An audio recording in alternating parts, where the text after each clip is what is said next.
Alright, so we're picking up with a lap and a half to go here.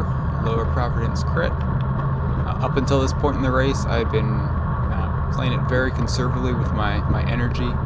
Wasn't sure how my fitness would stack up going into the race, so I really just didn't want to get dropped out of the group. And turned out that really was not a worry. I was riding at very easy recovery levels the entire time. So now we're coming up to the back stretch, close to the final turn where the start-finish line was. This section of the black pavement was very smooth, very fast. It was also a tailwind on the course, so everyone always came into it really hot in the last turn up to the finish line. And as we approached the turn, you see how everyone just kept bunching up, going 4 wide, super sketchy lines. And then we go into the headwind, some very slight uphill, but with the headwind, it made it noticeable towards the start-finish. And really wanted to move up, but it was just so crowded, there was nowhere to go. Guy in yellow on the far right-hand side had been marking him in the race. He spent a couple laps in a breakaway, looked super strong, and wanted to be on his wheel going into the final sprint. So we take the very first turn here. There was some bad pavement on the right-hand side, so I put down some energy, moved up 15 wheels in a split second, and right where I wanted to be, right by that guy in yellow.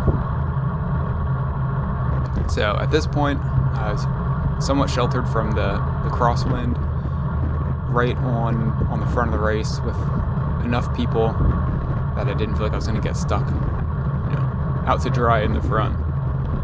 But as we approached this corner, I was really worried about getting pinched by people cutting in and diving the corner. Slowed down more than I should have, and went from 4th wheel to 20th wheel. And here's where I should have spent some energy and got back to where I wanted to be. I had plenty of energy left, but I was just still, biding my time, staying in drafts. But this was the opportunity to move up.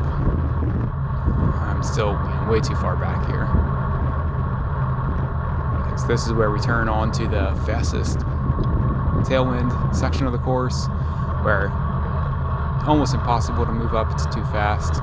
Again, I should have tried, but waiting a little bit too long. The guy in yellow is going to make his move here in a second. You see him starting his sprint early, going into the last corner. And he did end up winning the race from that. And here as we approach the final corner, coming through, I clip my pedal, you'll see the camera shake, and I just felt something tweak in the back of my bike, completely took off the gas, a huge gap opened up in front of me. I looked down and saw my chain was still on, didn't feel anything wrong, so I decided to still sprint, but I didn't know what had hit me, so didn't want to give it all of what I had. I ended up coming in 9th. Definitely could have done better.